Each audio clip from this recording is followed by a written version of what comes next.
জঙ্গল মানে প্রকৃতি, নীরবতাকে অনুভব করা, সবুজের মধ্যে মিশে যাওয়া অরণ্যচরদের খুঁজে বার করার চেষ্টা করবার নামই জঙ্গল ভ্রমণ।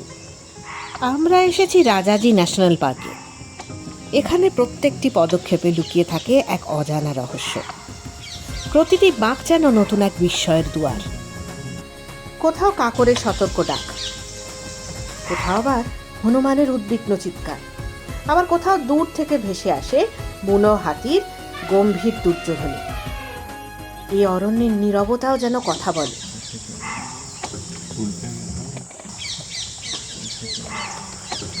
রাজাজি শুধু একটি বন নয়, এ যেন প্রকৃতির জীবন্ত মহাকাব্য, যেখানে প্রত্যেকটি গাছ, নদীখাত, বাতাসের ঝাপটা, প্রত্যেকটি প্রাণী সব কিছু মিলে রচনা করে বন্য সৌন্দর্যের অমর গাথা। আমরা নিঃশব্দে অপেক্ষা করছি। চারিদিকে শুধু পাখির ডাক, বাতাসের মৃদু শব্দ। ঠিক তখনই জঙ্গলের ঘন সবুজ পর্দার আড়ালে শুরু হলো নড়াচড়া। বিশাল সুর দুলিয়ে ধীরে ধীরে জঙ্গল থেকে বেরিয়ে এলো দুটি বুনো হাতি। হাতিরা যে জল খুব ভালোবাসে তা নিশ্চয়ই আপনারা সকলেই জানেন। তাই মুহূর্তের মধ্যেই জলে নেমে শুরু হলো তাদের প্রাণ খোলা জলকেলি। ওমা, ওই দেখুন, জঙ্গলের সবুজ চাদর সরিয়ে আরেকজনও এসে হাজির এখানে। তো সুর ভরে জল তুলে নিজের গায়ে ছিটিয়ে দিচ্ছে, কেউ আবার পাশে থাকা সঙ্গীকেও ভিজিয়ে দিচ্ছে। ভাবে ভাবে বিশাল দেহের হাতিগুলোকেও যেন ছোট্ট বাচ্চা মনে হচ্ছে। দেখুন, জঙ্গল কাঁপিয়ে বেরিয়ে আসছে দলে দলে সব হাতিরা।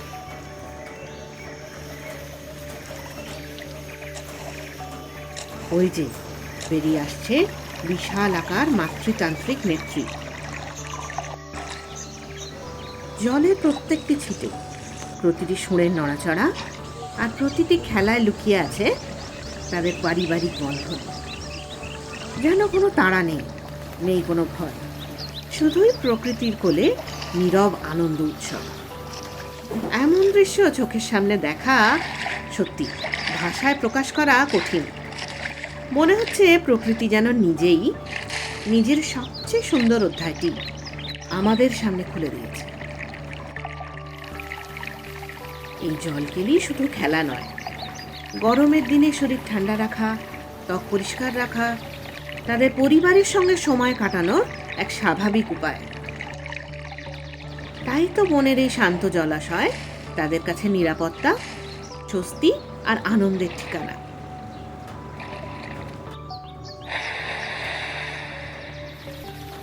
এই বন, জলাশয়, স্বাধীন জীবন সবই যেন তাদের নিজস্ব। আমরা যেন শুধু সৌভাগ্যবান দর্শক, যারা প্রকৃতির এই অভূতপূর্ব দৃশ্যের সাক্ষী হতে পেরেছি। এই বন্য সৌন্দর্যই আমাদের শেখায়, প্রকৃতিকে ভালোবাসতে হলে নিজের মতো বাঁচতে দিতে হয়। ও মা, ওই পুঁচকে দাঁতালটাকে দেখুন। আমি জানি না ভিডিওর মাধ্যমে সবটা আপনাদের সামনে প্রকাশ করতে পারছি কিনা, কিন্তু এই অভিজ্ঞতা অনবদ্য, ভাষায় প্রকাশ করা কঠিন। আপনাদের ভালো লাগলে একটা লাইক করে দেবেন কিন্তু, আর সাবস্ক্রাইব করেছেন তো দেবশ্রীজ ট্রাভেল ডায়েরি এই চ্যানেলকে। এখানে আগের জন আবার একটু ধীর স্থির, তাই পেছনের জন তাকে ঈষৎ ঠেলে দিয়ে নিজের জায়গা করে নেওয়ার চেষ্টা করছে।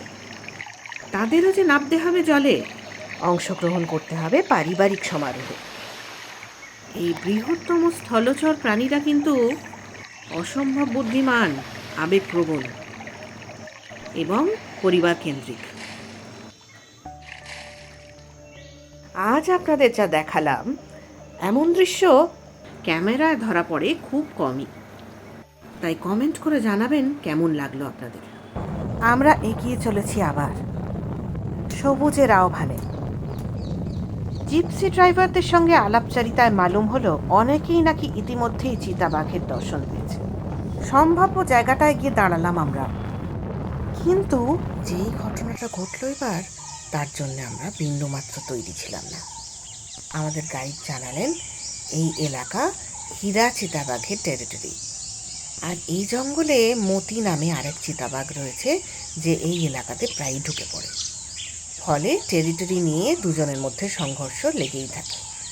আর আজ সকালে কয়েকটা সাফারি গাড়ি মতিকে এই এলাকায় ঢুকতে দেখেছে। তাই আমরাও সিদ্ধান্ত নিলাম এখানটাতেই কিছুক্ষণ অপেক্ষা করব। জায়গাটাতে অস্বাভাবিক নীরবতা, কিন্তু নীরবতার মধ্যেই লুকিয়েছিল অদৃশ্য উত্তেজনা। হঠাৎই ঘন জঙ্গল কাঁপিয়ে কানে ভেসে এলো প্রচণ্ড গর্জন। একবার নয়, বারবার। সেই গর্জন শুনেই আমরা বুঝতে পারলাম কোথাও খুব কাছেই শুরু হয়েছে দুই প্রভাবশালী চিতাবাঘ, হীরা এবং মতি। এই দুজনের টেরিটরি দখলের লড়াই। এই লড়াই শুধু আধিপত্যের লড়াই নয়, নিজের এলাকা, নিজের শিকার, নিজের ভবিষ্যৎ রক্ষার সংগ্রাম। ঘন ঝোপঝাড়ের আড়াল থেকে দেখতে পেলাম এই লড়াইয়ের ক্ষণিকের এক ঝলক।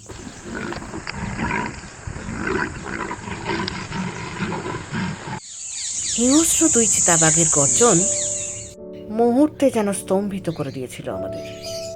ভয়ে গায়ে কাঁটা দিচ্ছিল সে সময়, জানেন। খানিক সাহস সঞ্চয় করে সেটিয়ে বসে রইলাম জিপসির এক কোণায়। কিছুক্ষণ পরেই রাস্তার ধারে এসে বসে পড়ল মতি। ক্লান্ত, বিধ্বস্ত এবং কিছুটা আহত বলেই মনে হচ্ছিল। কিছুক্ষণ নিশ্চুপ হয়ে বসে থেকে তারপর উঠে দাঁড়ালো। রাস্তা পার হয়ে গভীর জঙ্গলের অন্ধকারে মিলিয়ে গেল।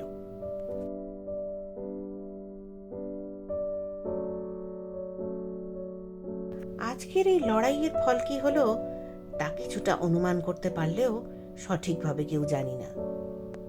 কিন্তু জঙ্গলের এই নিয়ম চিরন্তন। এখানে প্রত্যেক দিন টিকে থাকার পরীক্ষা। প্রতিটি টেরিটরি অর্জিত হয় সাহস, শক্তি এবং সংগ্রামের মধ্যে দিয়ে। শুধু লেপার্ড কেন, এই মুরগির লড়াইও এর ব্যতিক্রম নয়। যাই হোক, প্রকৃতিকে নিজের নিয়মে চলতে দেওয়াই আমাদের দায়িত্ব। আমার ভিডিওটা ভালো লাগলে লাইক, কমেন্ট এবং শেয়ার করতে ভুলবেন না। এমনই রোমাঞ্চকর পরবর্তী পর্বগুলো দেখতে হলে সাবস্ক্রাইব করুন দেবশ্রীজ ট্রাভেল ডায়েরি চ্যানেলকে। ভালো থাকবেন সবাই, দেখা হবে পরবর্তী পর্বে।